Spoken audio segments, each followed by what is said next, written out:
بسم الله الرحمن الرحیم. قدرمنو کتونکو څنګه چې تاسو ته پته ده په سوشل میډیا ډیر چلیږي کوم اسرار الک چو الله پاک تی هغه جن خسته کی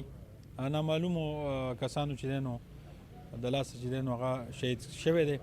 دغه والي سي په بارمل کې غریب مسافری کوي هغه را سره موجود دی د دوسره به خبره اترې کو زه په خپل الله ګواله چې ډیر زیات خپایم او چې خبر شوم ډیر زیات لکه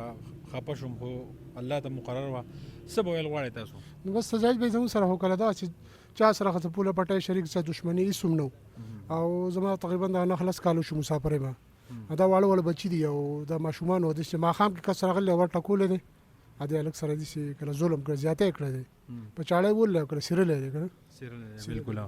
ته چې خبر شوې څه احساسات دي نو بس احساسات خو ما خو بیا په هغه ساعت کې ځان نه پوهېدو هغه چغې وولی ژړل خو هغه ځای هغه ارباب چې کوم هغه بیا دغه ایرپورټ ته راوستم هغه ټکټ میکټ یې راله وکړو ورسره ورڅخته کړم ستاسو به چا باندې شک وغیره نو زموږ د چا سره داسې څه دغه نشته نو اوس دا پولیس تفتیش کوي نو خدای پاک دې کړي چې کله اصل مجرم معلوم شي پولیس لګیا دي پولیس لګیا دی تفتیش کوي ها جی مطمئن د پولیس ته کار نه کنه ها پولیس خو راځي ورځ کې خامخا یو پیره دوه چکر را لګوي او تپوس کوي څه چې لکه کس په میلاو شي دا تسلی راکړي چې کس په میلاو شي هر ځای چې موږ بس الله پاک دې میلاو کې په خیر خیرات باندې موږ مو چې اصل چې چا دغه کړی دی زموږ سره چا زیاتې چا سره ونه ظلم یې کړی نو موږ چېرې موږ ته معلوم شي چې اخر په ګناه زموږ څه وه بالکل څه پیغام به ورکوي د خلکو لا د عوام لا نو عوام له خو دا پیغام دی چې کله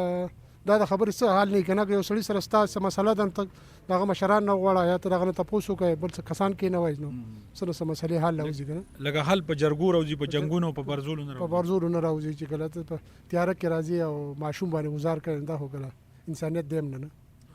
ډیره مننه شکریه قدرمنو کتونکو در سره شیر خان چې دی نو موجود دی د اسرار والد صاحب په بارمل کې غریب خپله خواري مزدوري کوي او خپلو بچو له چې دی نو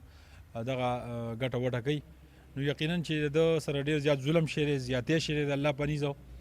پکار د حکومتي وخت لا زمونږ ډي پی او صاحب ته دا درخواست دی چې زر تر زره